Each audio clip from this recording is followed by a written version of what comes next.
আমার এই আমিনুল সাহেব, যাকে শামীম ভাই বলে সবাই চিনেন, কংগ্রেসের প্রার্থী, উনি থাকেন সুদূর গৌহাটিতে। এবারে নমিনেশন দেওয়ার জন্য উনি আমার দক্ষিণ করিমগঞ্জ সমষ্টির বাইরে করিমগঞ্জে উনি আছেন।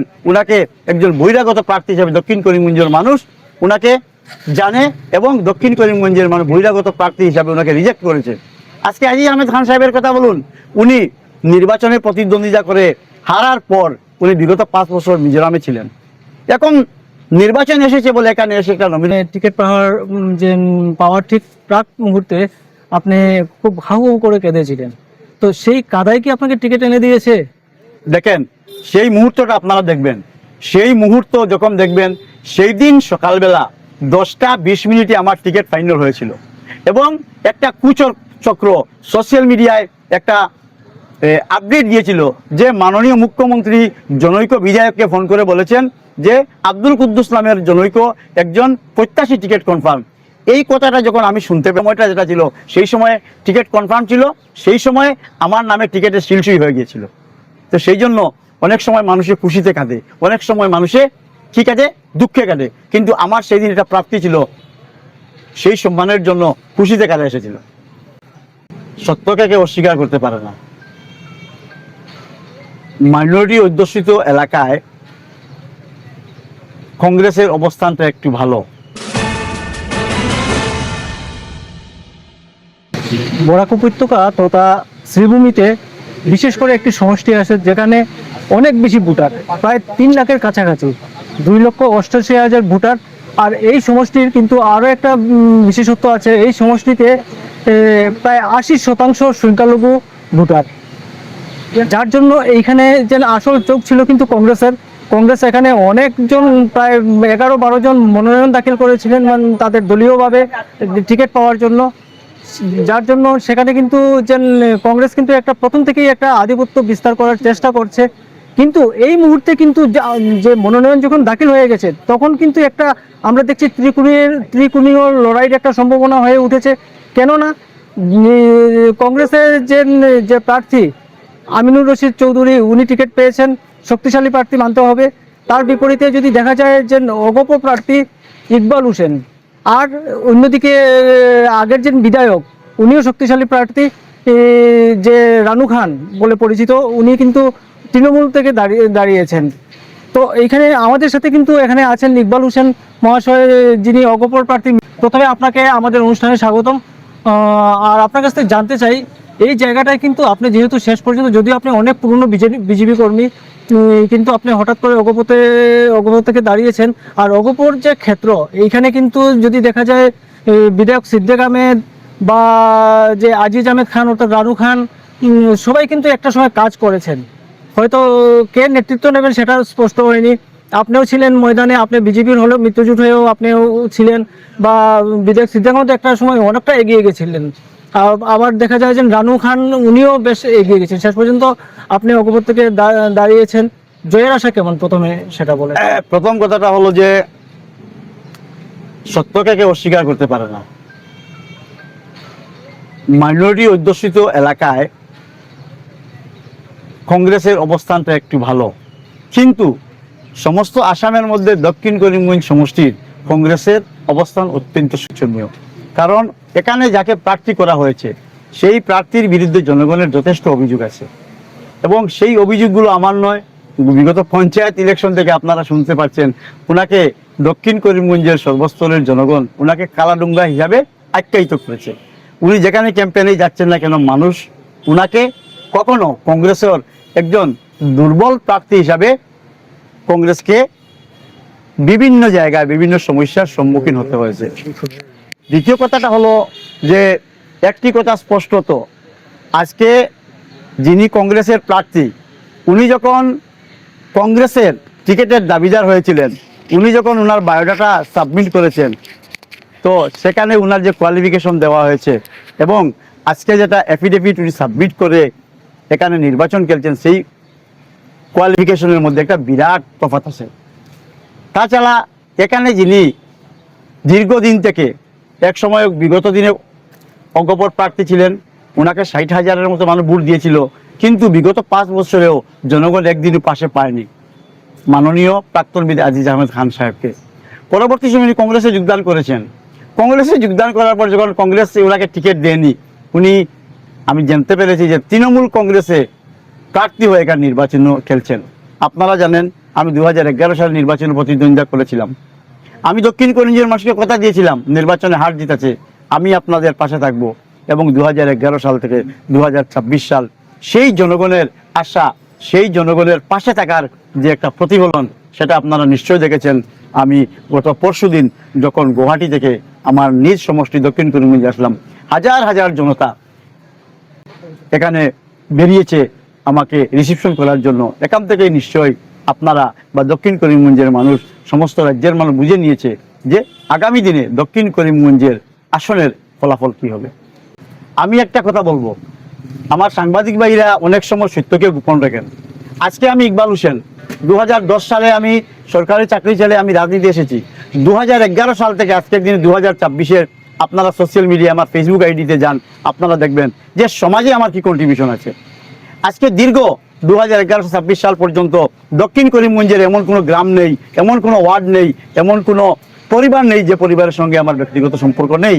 কিন্তু আজকে আমার এই আমিনুল সাহেব, যাকে শামীম ভাই বলে সবাই চিনেন, কংগ্রেসের প্রার্থী, উনি থাকেন সুদূর গৌহাটিতে।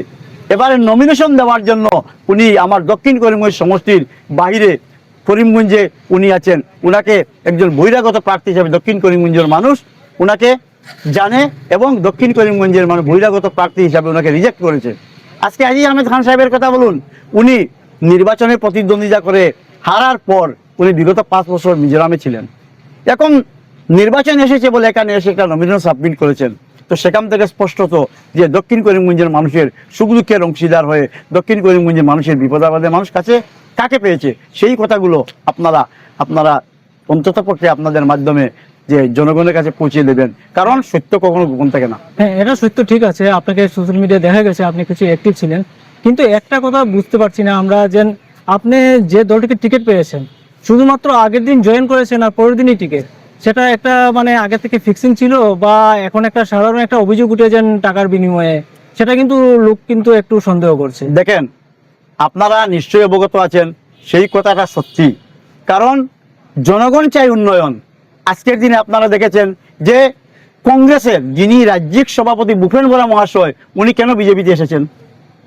আজকে প্রদ্যুৎ বরদলৈ, উনি এমপি, উনি কেন সেই কংগ্রেস দল চলে? কারণ ওনারা জানেন আগামী দিনে বিজেপি সরকার হবে। আমি ভারতীয় জনতা পার্টির একজন কার্যকর্তা হিসেবে দীর্ঘদিন কাজ করে এসেছি। মানুষ চাই উন্নয়ন। আমি দক্ষিণ করিমগঞ্জের মানুষের কাছে আমি ঋণী। 2011 সালে 24,000 মানুষ আমাকে ভোট দিয়েছে।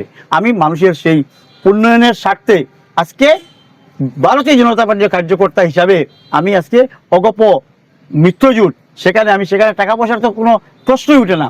সেখানে প্রশ্ন কি আছে? জনসমর্থন। সেখানে প্রশ্ন কিসের আছে? উন্নয়নের মাপকাঠি। সেই জন্য জনগণের স্বার্থে, দক্ষিণ করিমগঞ্জের মানুষের স্বার্থে আমি অগপ দলে আমি নির্বাচনে প্রতিদ্বন্দ্বিতা করছি। কারণ যারা এই দক্ষিণ করিমগঞ্জের সমস্ত আসামের মানুষ জানে যে যাদেরকে নির্বাচিত করে কংগ্রেস থেকে, ওরা নির্বাচনের পর বিজেপিতে যেতে হয়। তাই দক্ষিণ করিমগঞ্জের মানুষ এবার ভুল করবে না, সোজাসুজি মিত্রজোটের প্রার্থীকে ভোট দেবে। আচ্ছা, আরেকটা জিনিস দেখা গেছিল যে আপনি টিকিট পাওয়ার ঠিক প্রাক মুহূর্তে আপনি খুব হাউ হাউ করে কেঁদেছিলেন, তো সেই কাদায় কি আপনাকে টিকিট এনে দিয়েছে? দেখেন, সেই মুহূর্তটা আপনারা দেখবেন, সেই মুহূর্ত যখন দেখবেন, সেই দিন সকালবেলা 10:20 আমার টিকিট ফাইনাল হয়েছিল, এবং একটা কুচক্র সোশ্যাল মিডিয়ায় একটা আপডেট দিয়েছিল যে মাননীয় মুখ্যমন্ত্রী জনৈক বিধায়ককে ফোন করে বলেছেন যে আব্দুল কুদ্দুস নামের জনৈক একজন প্রত্যাশী টিকিট কনফার্ম। এই কথাটা যখন আমি শুনতে পেলাম, এবং আমার সমর্থকরা যেভাবে ফোন করে হাউ হাউ দিয়ে কাটছে, আমি ওদের সান্ত্বনা করার জন্য এদের মানে অন্তরের বেদনা যখন আসছে, কারণ সেই সময়টা যেটা ছিল, সেই সময়ে টিকিট কনফার্ম ছিল, সেই সময়ে আমার নামে টিকিটের সিলসুই হয়ে গিয়েছিল। তো সেই জন্য অনেক সময় মানুষে খুশিতে কাঁদে, অনেক সময় মানুষে কি কাঁদে? দুঃখে কাঁদে। কিন্তু আমার সেই দিন এটা প্রাপ্তি ছিল। দীর্ঘ 2015 সাল থেকে 2026 সাল পর্যন্ত আমি যে দলের সঙ্গে কাজ করেছি, মাননীয় মুখ্যমন্ত্রীর নির্দেশ মতো চলেছিলাম, মাননীয় মুখ্যমন্ত্রীর যে আমাকে যে সম্মান দিয়েছেন, সেই সম্মানের জন্য খুশিতে কাজে এসেছিল। আপনার কাছে কিন্তু বড় দুটো চ্যালেঞ্জ। একটা হচ্ছে আপনার সমষ্টিতে কিন্তু ত্রিকোণীয় প্রতিদ্বন্দ্বিতা হবে, এটা প্রায় নিশ্চিত, কারণ আপনি নিশ্চয়ই ভোট বেশি পাবেন আপনার বাসী অনুযায়ী, কিন্তু ওরাও কিন্তু শক্তিশালী প্রার্থী। কংগ্রেসের একটা ঢৌ আছে, এছাড়া রানু খানও বিধায়ক, আগের বিধায়ক, ওনারও একটা পপুলারিটি আছে, যার জন্য আমরা ধরে নিচ্ছি ত্রিকোণীর প্রতিদ্বন্দ্বিতা হবে, সেখানে আপনাকে ফাইট করতে হবে। আর একটা চ্যালেঞ্জ হচ্ছে, 2 নম্বর চ্যালেঞ্জ হচ্ছে যে দক্ষিণ করিমগঞ্জ অত্যন্ত পিছপড়া। দক্ষিণ করিমগঞ্জ উত্তরের সাথে সাথে দক্ষিণ করিমগঞ্জে বলতে গেলে কোনো বড় সড়ো কোনো কাজই হয়নি, সরকারি কোনো বড় ইনফ্রাস্ট্রাকচার একটা কিচ্ছু হয়নি। তো সেটাও আপনার কাছে একটা চ্যালেঞ্জ, এই ব্যাপারে একটু বলেন। দেখেন, আমি একটি কথা বলবো যে দীর্ঘ 15 বছরে আমার যে সমস্ত সামাজিক কাজকর্ম দক্ষিণ করিমগঞ্জে আছে, আপনারা নিশ্চয়ই জানেন, যেটা অফিসিয়াল গভর্নমেন্ট। আপনারা আজকে ইলেকশন কমিশনের ওয়েবসাইটে গিয়ে ইকবাল হোসেন যদি মারেন, তাহলে 2011 সালে যখন আমি নির্বাচনে, তখনকার দিনে প্রায় 24,000 আমি ভোট পেয়েছিলাম। সেটা আমার ব্যক্তিগত ভোট, কোনো দলের ভোট নেই। এই 2011 পর থেকে 2015 সালের পরে আমার সামাজিক কাজকর্মের ফলে সেই ফিগারটা কত দাঁড়াতে পারে। তাছাড়া গতদিন যে সভা হয়েছিল, আপনারা জানেন, সেই সভায় যে হাজার হাজার মানুষ বেরিয়েছিল, সেই মানুষগুলো অন্তর থেকে ইকবাল হোসেনকে ভালো পায় বলে এসেছিল। এবং আজকের দিনে আমার কাছে যে শক্তি, আজকে ভারতীয় জনতা পার্টির একটা শক্তিশালী দল, সেই দলের সমস্ত সংগঠন আজকে আমার সঙ্গে আছে। আজকে অসম গণপরিষদ যে সংগঠন, সেই সঙ্গে আমার সঙ্গে আছে। আমার দক্ষিণ করিমগঞ্জ উন্নয়ন পরিষদের প্রায় 30,000-এর মতো সদস্য সংখ্যা আমার সঙ্গে আছেন। তো সেই হিসাবে আপনারা নিশ্চয়ই জানতে পারছেন, বাকি যে সমস্ত প্রার্থী 23 জনের মতো শুনেছি আছেন, ওনাদের ব্যক্তিগতভাবে ইন্ডিপেন্ডেন্ট দিয়ে একবার নির্বাচনে প্রতিদ্বন্দ্বিতা করে দেখাও, আমার ইকবাল হোসেনের মতো 24,000-এর মতো ভোট না পাবেন, সেটা কখনো সম্ভব নয়। সেই জায়গায় দাঁড়িয়ে অনেকে অনেক কথা বলতে পারে, আজকের দিনে আমার অবস্থান কি সেটা আমি জানি, কারণ মানুষ সত্যকে কখনো গোপন করে না। আর সেকেন্ড কথাটা হল যে রাজনীতিতে চিরশত্রু বলে কিছু নেই, চিরমিত্র বলে কিছু নেই। আজকের দিনে প্রাক্তন বিধায়ক মাননীয় সিদ্দিক আহমেদ সাহেবের অনেক অনুগামীরা আমার সঙ্গে যোগাযোগ করছেন।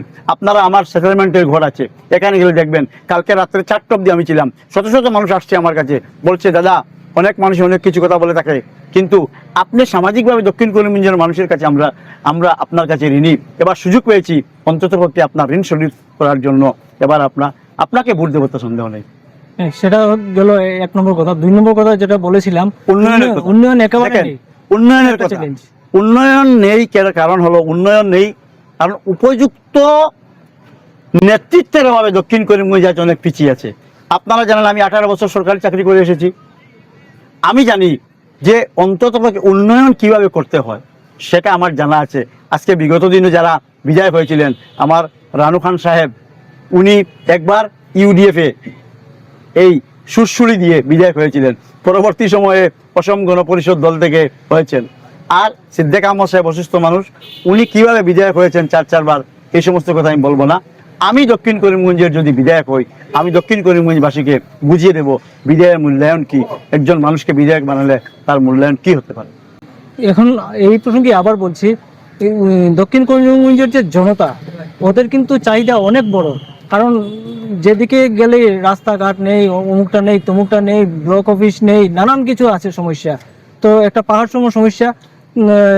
যেই বিধায়ক হবে, ধরে নিলাম আপনি জয়ী হবেন, আপনি বিধায়ক হলেন, আপনার কাছে হাই প্রায়োরিটি কি হবে, কোনগুলো জিনিস আপনি যদি বিধায়ক হন তবে কি কি করবেন? সেই প্রায়োরিটির ক্ষেত্রে প্রথম হবে শিক্ষা, যাতায়াত ব্যবস্থা, স্বাস্থ্যের উন্নয়ন থেকে শুরু করে, আজকে দেখেন বেকারত্বের যে সমস্যা আছে, সেই সমস্যাগুলো প্রাধান্য সমস্যা। আপনারা নিশ্চয়ই দেখেন সোশ্যাল মিডিয়া, আমার মাননীয় মুখ্যমন্ত্রী হেমন্ত বিশ্ব শর্মা মহাশয় যেভাবে একটি টাকা ছাড়াও লক্ষ লক্ষ মানুষের চাকরি দিয়েছেন, সেটা বিগত দিনের কোনোদিন এই ইতিহাস কেউ রচনা করতে পারে না। আজকের দিনে আমার যে জনসমর্থন, সেই জনসমর্থনের অন্যতম একটি কারণ যে মাননীয় মুখ্যমন্ত্রীর উন্নয়ন, মাননীয় মুখ্যমন্ত্রীর চিন্তাধারা। আর দক্ষিণ করিমগঞ্জবাসী এবার মাননীয় মুখ্যমন্ত্রীর উন্নয়নের অংশীদার হতে স্বতঃস্ফূর্তভাবে। নিজের যে 10 বছরের কাজের কৃতিত্ব, সেই সঙ্গে শাসকীয় দলের সঙ্গে থেকে যে সমষ্টি, দক্ষিণ করিমগঞ্জ সমষ্টি আছে, সেখানে